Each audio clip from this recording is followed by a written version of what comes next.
Pichot me rêve à la bouteille avec la permission d'Hachem. Nous voyons que maintenant on approche la fête de Pessah et le Zohar Akadosh et il pose une question. Pourquoi la fête de Pessah elle est tellement importante et que la fête de Pessah c'est une fête un peu particulière dans le nettoyage de la maison, ce qu'on doit faire, ce qu'on doit ne pas faire, ce qu'on doit manger, ce qu'on ne doit pas manger, à tel point qu'on dit que celui qui ne mange pas du hametz à Pessah, afilou b'mashio, même n'importe quoi de hametz à Pessah, c'est sûr qu'il ne va pas faire la faute pendant l'année. Donc malheureusement, si on a mangé quelque chose à Pessah, c'est qu'on a fauté pendant l'année. Pessah est tellement important que même la prière de Pessah, elle est très très spéciale.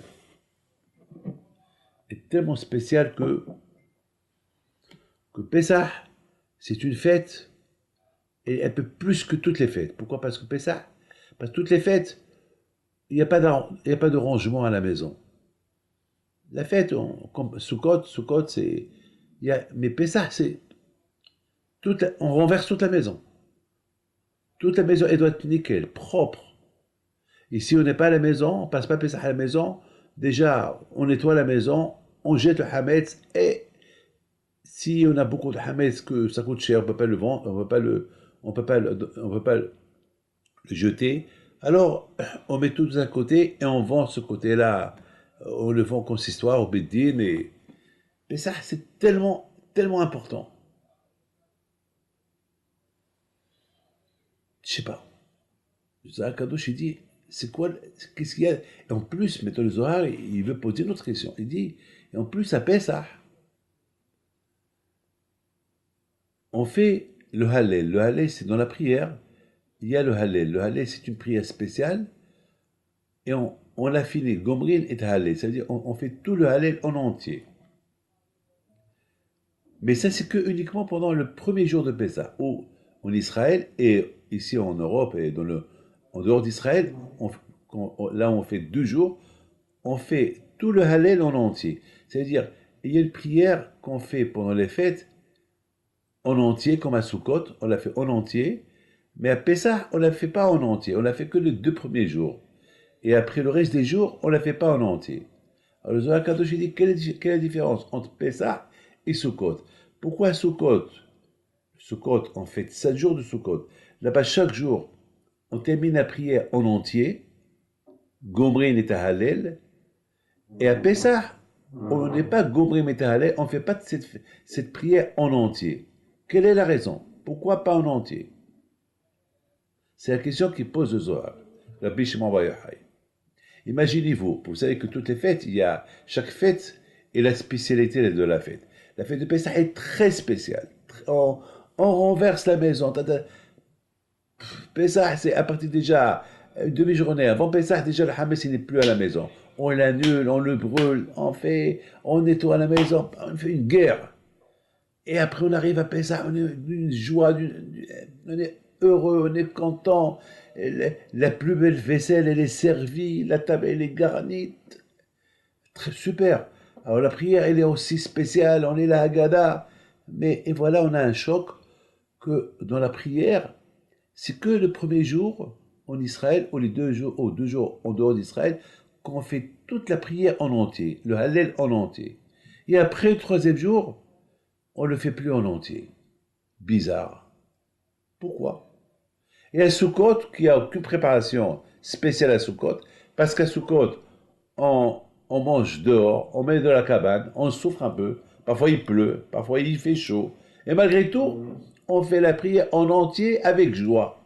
Et après ça, on fait la prière en entier avec joie que le premier jour ou le deuxième jour. C'est tout.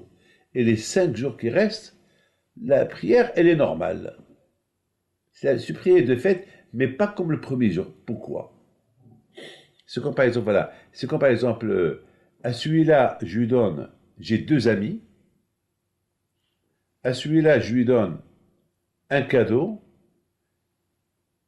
2 amis que j'aime les deux à la fois, et à l'autre, je lui donne 2 cadeaux. Pourquoi? Lui, un cadeau et lui, 2 cadeaux. Pourquoi? Pourquoi? Mais les deux, ils sont mes amis. Les deux m'ont sauvé la vie. Les deux, je les adore. Pourquoi? Ah, je donne. C'est ça. Pourquoi à Sukkot, on fait la prière en entier? Et à Pessah, la prière, elle est en entier que le premier jour. Ou le deuxième jour, si on habite en dehors d'Israël. Et le reste de la prière, elle n'est pas complète comme le premier jour, ou comme celle de Sukkot. Ah, vous allez me dire, Sukkot est la plus importante. Non. Je vous dirais aussi que Pessah, c'est très important parce que Pessah, tout est spécial à Pessah. Tout est à refaire à Pessah. D'ailleurs, c'est à Pessah, on nettoie la maison, c'est à Pessah, si on veut faire des travaux, c'est pour Pessah. Tout c'est pour Pessah. Et Sukkot, c'est rien, une cabane dehors, et tu, tu, si tu, si tu veux la décorer, tu la décores. Tu ne veux pas la décorer, tu as une petite cabane sans décoration et c'est tout. Et là-bas, tu fais une. Et là-bas, c'est la joie, tu fais là-bas la prière entière. Et Zohar Kadosh, il dit comme ça. Zohar Kadosh, il dit la raison pourquoi. Déjà, Pessah, c'est une fête de joie. Et à Pessah, Hakadosh Baruch Hu, il envoie des malachim de là-haut pour aller voir ce qui se passe dans les maisons juives. Et les malachim, ils descendent, ils voient les juifs, ils sont contents, ils parlent des miracles, les tables sont garnies, il y a une joie, ils font la prière en complet. Ils vont partir chez Hachem, ils vont dire à Hachem, aïe aïe aïe, tes enfants en bas, ils sont même dans l'exil, même à Auschwitz, avec tous les problèmes qu'ils ont, ils fêtent ta fête. Et Hachem, il est heureux, il est content. Et il est content. Et il dit, ah ben, puis c'est comme ça, alors je vais le protéger encore un peu plus. Il dit Zohar que la fête de Pessah, le premier jour, on est content et on est heureux. Pourquoi? Parce que ça s'appelle l'île Shimorim ou l'Hachem. Le premier jour de Pessah, c'est un jour d'Hachem. Lorsque les Juifs ils ont quitté l'Égypte, à partir de minuit, la veille de Pessah, Hachem il a apporté une lumière en Égypte comme la lumière du mois d'août. C'est-à-dire que la nuit, elle a disparu. C'était le jour. Déjà, un miracle spectaculaire. Parce que à minuit, c'est la nuit. Comment minuit est devenu jour? Parce que c'est impossible. Donc là, le monde entier, ils ont vu la grandeur de Dieu. Donc, donc la Touma, l'impureté, a disparu. Parce qu'Hachem, il est descendu lui-même en Égypte. Donc tout ce qui est impur a disparu. Donc par rapport à ça, on fait une prière en entier. On fait le gomel et tout. Parce que le premier jour, c'était la journée d'Hachem. Pesach ou l'Hachem. Il y a eu beaucoup de miracles la veille de Pesach. N'oubliez pas, Hachem lui-même, il est descendu en Égypte. Il a éliminé tous les premiers-nés égyptiens. Il a épargné les premiers-nés juifs. Il n'y a que Hachem seul qui pouvait distinguer entre les premiers-nés et qui est le premier-né. Parce qu'il y a eu beaucoup des premiers-nés égyptiens que les femmes ne savaient pas que c'était le premier-né. Parce qu'ils sont partis avec d'autres hommes et ils ont eu des enfants avec d'autres hommes. Donc la femme, elle avait 2, 3 premiers-nés.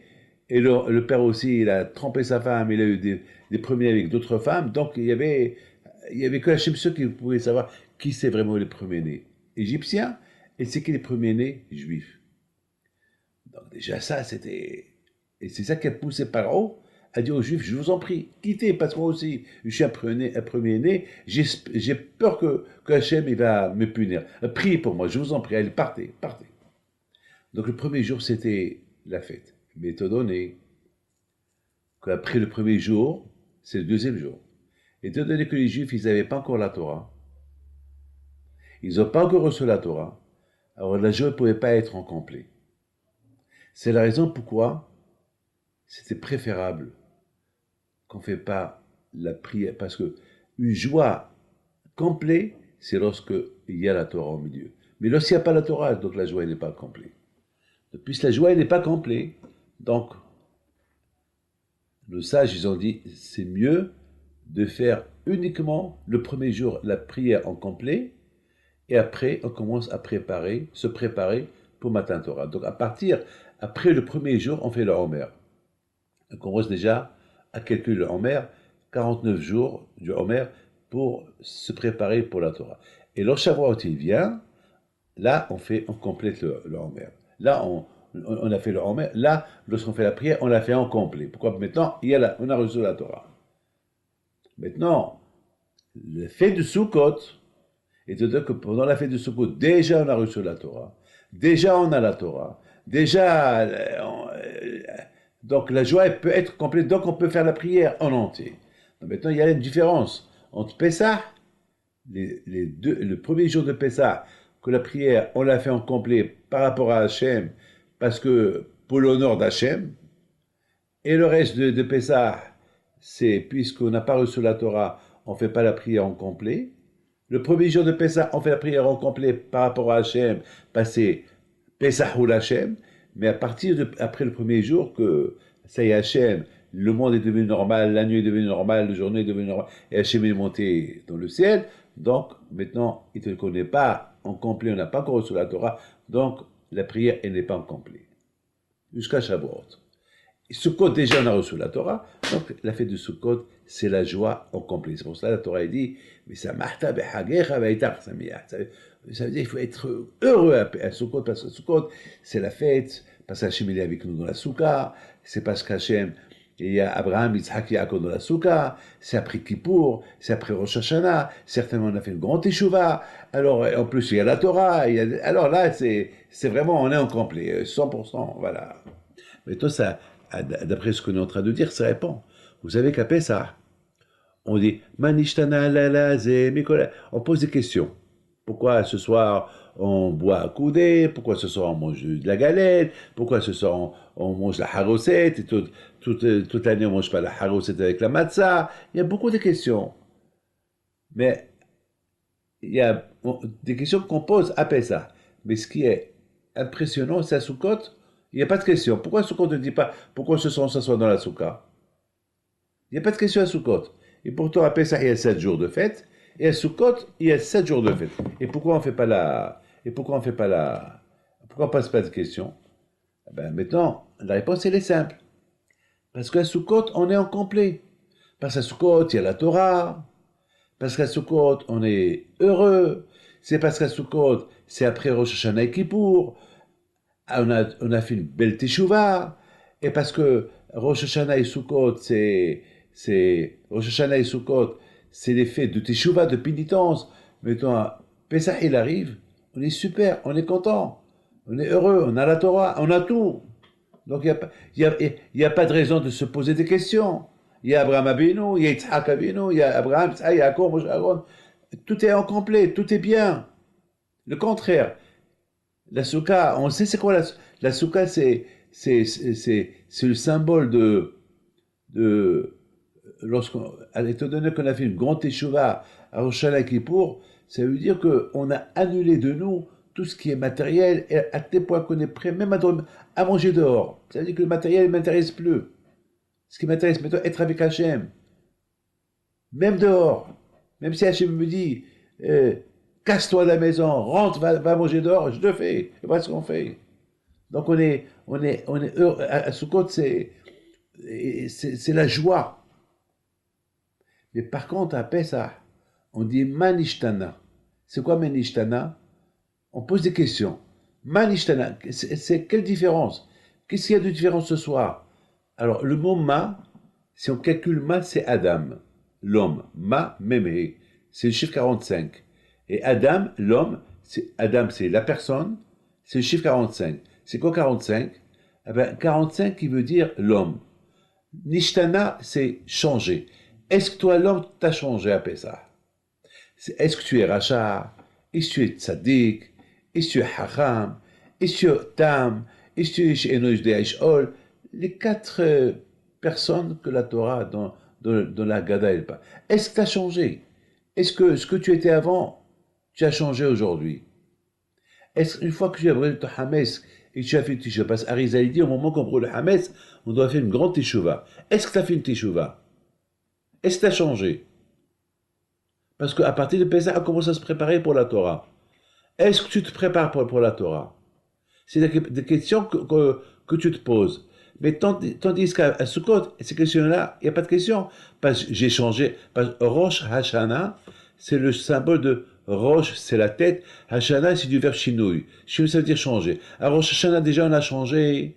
On a fait une teshuva, on a fait les slihot, on a fait le mois des Louls, on a fait les chauffards, et on a fait Kippour, le grand pardon. Donc certainement, j'ai changé, j'ai fait une grande teshuva. Donc puis j'ai fait une grande teshuva, je suis un tzaddik. Je suis un tzaddik, j'ai pas de question à me poser si j'ai changé ou pas changé. Bien sûr, j'ai changé. Donc Sukkot, c'est la fête uniquement de la joie. Puisqu'il y a Abraham, Yitzhak, Yaakov, Moshe, Aaron, David, Yosef, Pinhas, Shlomo, tous les tzaddikim de la Souka. Si j'ai pas changé, qu'est-ce qu'ils vont faire dans ma Souka? Si j'ai pas changé, qu'est-ce qu'il fait quand je vais dans ma Souka? N'oubliez pas que le mot Souka, c'est l'équivalent de Yudke Vavke Adnout. Les deux noms d'Hachem, l'équivalent de Souka, c'est les deux noms d'Hachem. Donc, si Hachem il est là, ça veut dire que j'ai changé. Si j'avais pas changé, pourquoi Hachem va être là? C'est ça. C'est ça. À Kippour, on va s'engager à étudier la Torah. Donc ça y est. Donc c'est la raison pourquoi à Sukkot, il n'y a pas de question. Il n'y a pas de question. Vous savez une chose. Il faut faire attention à ne pas rouler en sens inverse. Vous savez, vous voyez une rue. Une rue, c'est un sens interdit. Est-ce que toi, tu vas rouler en sens inverse? Si la police t'attrape, tu es cuit. Attention à ne pas rouler en sens inverse. Il y a là-bas un panneau qui te dit, qui te montre, il y a un rouge, il y a un trait blanc. Tu n'as pas le droit de rentrer. Même faire reverse, c'est un peu dangereux. Imagine une fois, beaucoup de fois ça arrive que des gens, ils veulent couper et aller près la route en face, et qu'ils viennent en face la police. Ben voilà, ils l'ont bien attrapé. Ben mes amis, c'est ça Pessah. Pessah, il représente être humble, un nettoyage du corps, du cerveau, être un bon juif, faire teshuva, se préparer pour la Torah. À tes points que Haram te dise, tu sais pourquoi tu ne fais pas la prière en entier? Parce que tu n'es pas encore assez prêt. Parce que sans Torah, tu n'es rien du tout. Après Pessah, c'est Shavuot. Mais je connais la Torah. Non, non, non, non. À Shavuot, tu vas recevoir encore la Torah. Chaque année, on reçoit la Torah. Et chaque année, il y a la même préparation pour recevoir la Torah. La préparation, elle commence à Pessah. Alors attention. Ne pas rouler en sens inverse. C'est pas d'un côté tu penses à la liquidation du Hametz et tu penses au Hametz, tu languis le Hametz. C'est comme si tu roules en sens inverse. Continue. Tu continues. Tu vas pas en sens inverse. Continue. Continue. Pessah représente une préparation pour Matan Torah, pour recevoir la Torah, 50 jours plus tard. Pessah représente le nettoyage de tout ce qui est orgueil de la tête. Pessah, c'est la propreté. Pessah, c'est la matzah, être humble. Pessah, c'est le maror. Il faut savoir accepter tout ce qui peut venir chez toi comme quelque chose de dur, des problèmes. Il faut les accepter chez Akadosh Baruch Hu. Hachem, c'est ce qu'il fait. Pessah se rappeler que tu es le serviteur d'Hachem. Pessah te rappelle que tu n'es pas l'esclave de Pharaon, du Sahara. Attention, de toutes les technologies de la génération qui peuvent shalom, te mettre dans un autre chemin. Fais attention. Pessah, ça commence, la préparation de Matan Torah pour recevoir la Torah jusqu'à Shavuot, et va jusqu'au bout. C'est pas parfait. C'est pas Sukkot que Sukkot c'est la fête où là-bas, il n'y a ni question, ni rien du tout, parce que la fête du Sukkot, c'est l'homme, il est déjà parfait à Sukkot. À Pessah, tu n'es pas parfait. C'est la raison pourquoi la prière n'est pas complète. Alors fais attention à ne pas rouler en sens inverse. Et même à Sukkot, on va te dire, monsieur, puisque maintenant tu es arrivé à Sukkot, ne pas rouler en sens inverse. Leicester, ça y est, tu as fait une teshuva, à Rosh Hashanah et Kippour, avec l'Islihot et le chauffard, alors ne pas rouler en sens inverse. Ça y est, continue. Ça y est, continue. Allez, continue jusqu'à Pessah encore. Et on va recommencer encore la préparation. Regardez mes amis, dans la paracha de Picodé, lorsqu'ils ont construit le tabernacle, c'est écrit que les Nissiim, les princes, ils ont apporté des diamants pour le Beth Amikdash. Mais c'est écrit Nissiim sans Yud. Parce que le mot Nissim, prince, il y a un Yud dans le prince, dans Nissim. Et là, c'est écrit Nissim sans Yud. Pourquoi la Torah n'a pas écrit le Yud dans Nissim? Parce que les Nissim, ils se sont mal comportés. Lorsque Hachem a demandé aux Juifs d'apporter des dons pour construire le tabernacle, tout le monde a apporté. Même les femmes, ils ont apporté les premières. Et jusqu'à que les hommes, ils avaient honte que les femmes, ils apportent avant eux. Ils étaient plus généreux que les hommes. Les Nissim, ils ont dit non, on attend. Les princes, ils étaient 12 princes, ils ont dit non, on attend jusqu'à la fin. Ce qui manque, on va le compléter. Mais la question se pose. Ici, personne, ici, ils vont tout apporter. Vous allez apporter quoi? Alors tout le monde a apporté, vous n'avez rien apporté. Et en plus, vous n'avez pas des exemplaires.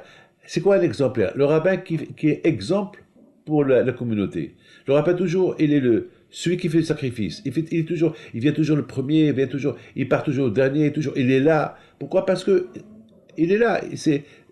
On prend de lui un exemple. Donc, quelque part, Akadosh Baruch Hu n'était pas content des Nissim, qui n'était pas exemplaire. Et c'est la raison pourquoi le Yud, il manquait.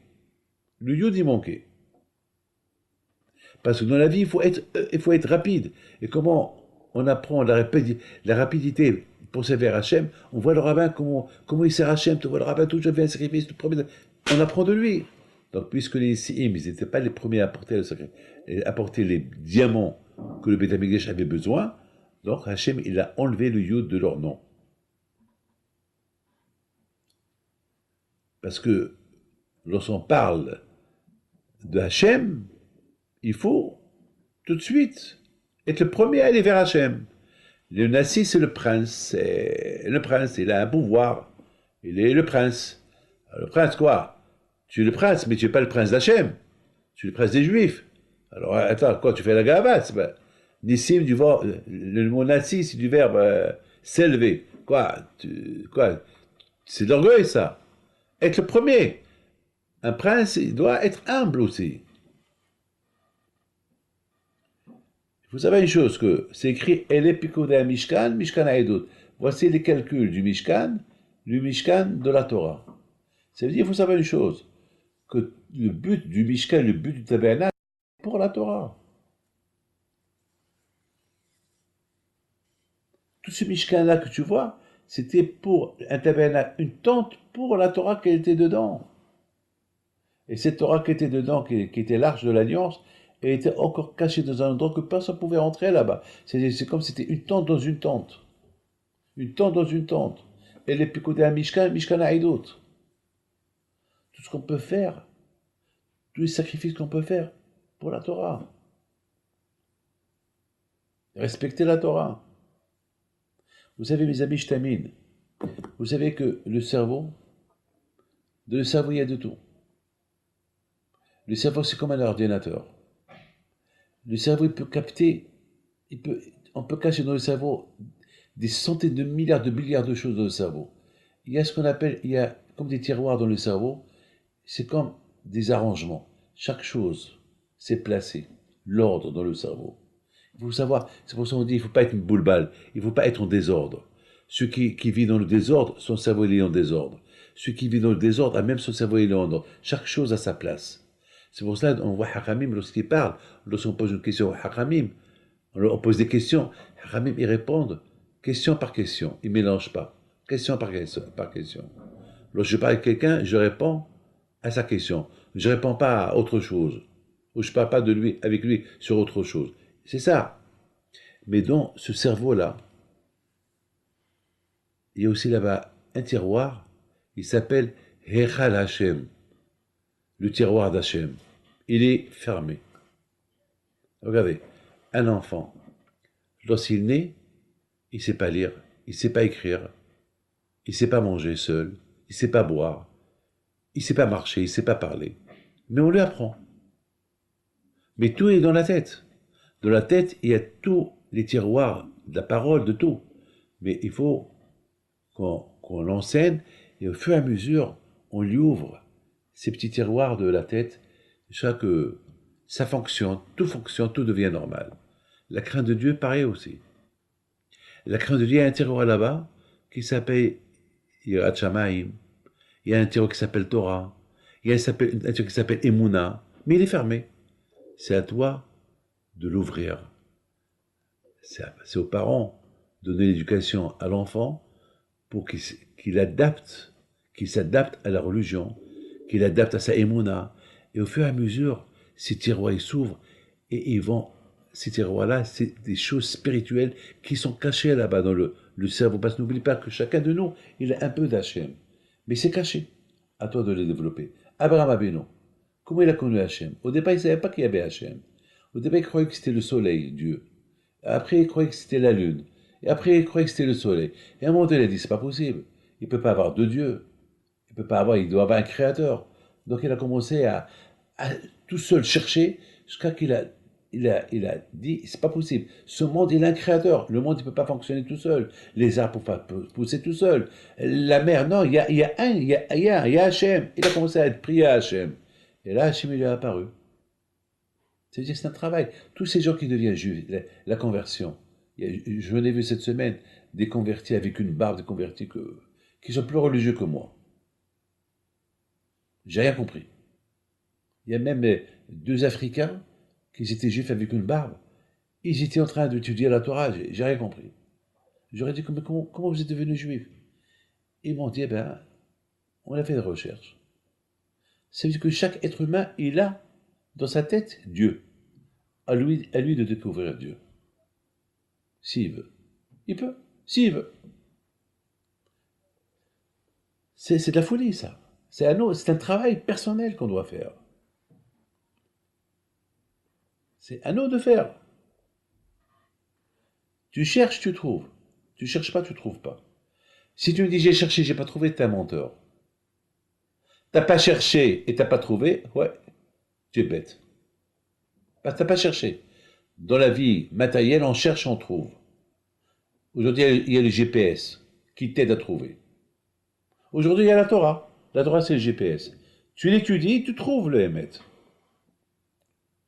C'est pas possible que tu dis la Torah, tu ne trouves pas. C'est impossible.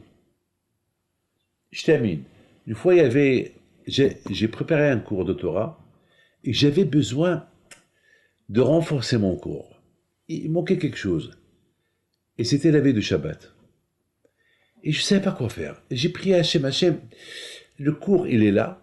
Je peux convaincre le public de mon cours, mais moi, je n'étais pas convaincu de mon propre cours. Il me manquait. C'est comme par exemple, tu fais une dafina, il manque dans la dafina un peu de miel pour qu'elle soit rouge le Shabbat. Ah, voilà, une recette. Si vous voulez que votre dafina soit rouge le Shabbat, il faut mettre un peu du miel ou du sucre. Ou une date, quelque chose de sucré. Donc, il me manquait quelque chose, parce que la Torah, c'est du goût. La Torah, c'est. Il y a beaucoup de gens qui écoutent des cours de Torah, mais ils n'ont pas de goût. Après, ils font rien du tout.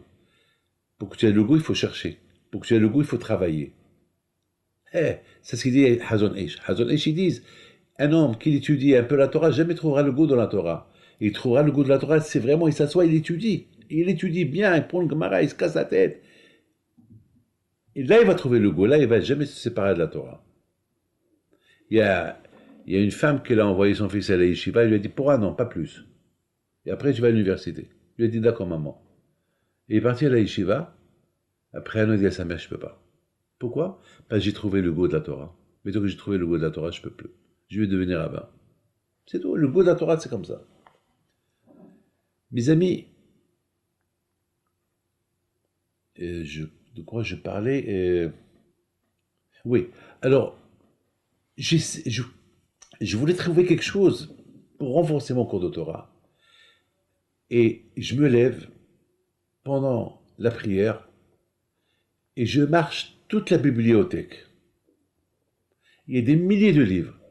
Et au hasard, je prends un livre, j'ouvre le livre, je tombe sur la paracha sur laquelle je devais parler, je tombe sur le sujet sur lequel je devais parler, et je tombe sur une phrase qui a donné le goût à mon cours de Torah. Alors je vous pose la question, est-ce que je suis un prophète? Comment? Comment le bon Dieu m'a aidé à me lever sur des milliers de livres, je tombe sur un livre et je l'ouvre au hasard et je tombe sur la chose que je voulais. Comment? Eh bien c'est ça mes amis. Celui qui aime Hachem, Hachem il l'aide à trouver ce qu'il veut. Parce que j'ai dit à Hachem, je veux parler au public un cours de Torah et qui va les intéresser. Mais pour que eux, ils soient intéressés, pour que eux, ils vont trouver goût dans mon cours, il faut que moi-même je trouve goût dans mon cours. Or, moi, j'ai pas de goût dans mon cours parce qu'il me manque quelque chose. Alors, quand je vais au cours, il m'a fait lever, il m'a fait marcher, il m'a téléguidé avec un GPS que je ne sais pas, que je ne vois pas. Et il m'a posé mon doigt, mes mains sur le livre que j'ouvre et que je tombe sur le même sujet dans lequel je parlais. Et il y avait là-bas ce que j'avais besoin. C'était un livre de Yitzhak Halevi de Babitcho. Donc vous voyez mes amis, dans le cerveau, il y a là-bas un tiroir qui s'appelle Hechal Hashem. Et là-bas, il y a tous les secrets de la Torah. Et là-bas, il y a tout, il y a toute la Torah là-bas. Tu la cherches, le tiroir, il s'ouvre et tu complètes pour toi-même tout ce que tu veux. Mais à toi de chercher. Pour être parfait, il faut étudier la Torah. Pour être parfait, il faut une bonne préparation à Pessah. Déjà le fait que tu nettoies la maison, tu aides ta femme pour le nettoyage, tu ne laisses pas ta femme la pauvre crever toute seule, et toi et tes enfants, déjà, vous réfléchissez. Ben, on nettoie, après tu transpires, après tu vas au marché, tu achètes, même si vous allez à Pessah, dans les hôtels, il faut préparer la maison. Il faut nettoyer la maison. Moi, vous avez senti un peu c'est quoi l'esclavage. C'est pas tu fermes la maison et tu vas comme un touriste. Non. Moi, tu nettoies la maison, tu jettes ce qui est hamez, tu jettes la farine, tu jettes tout ce qui est hamez, c'est pas la peine, t'as pas besoin. Ou tu le donnes à un non-juif qui en profite. C'est péché de jeter.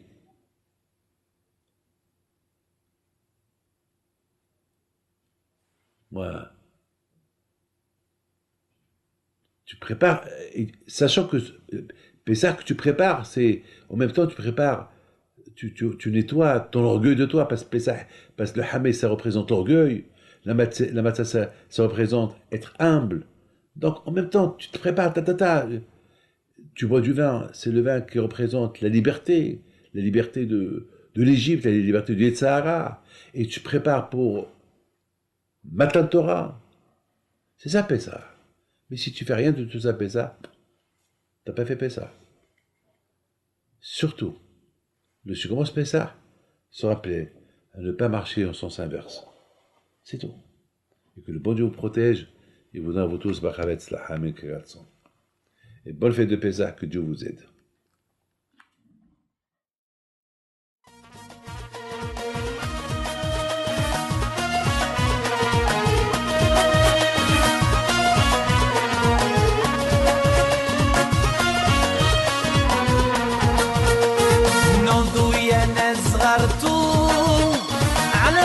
حيم بنتو وقف لنا زي خوتو يا وز خوتش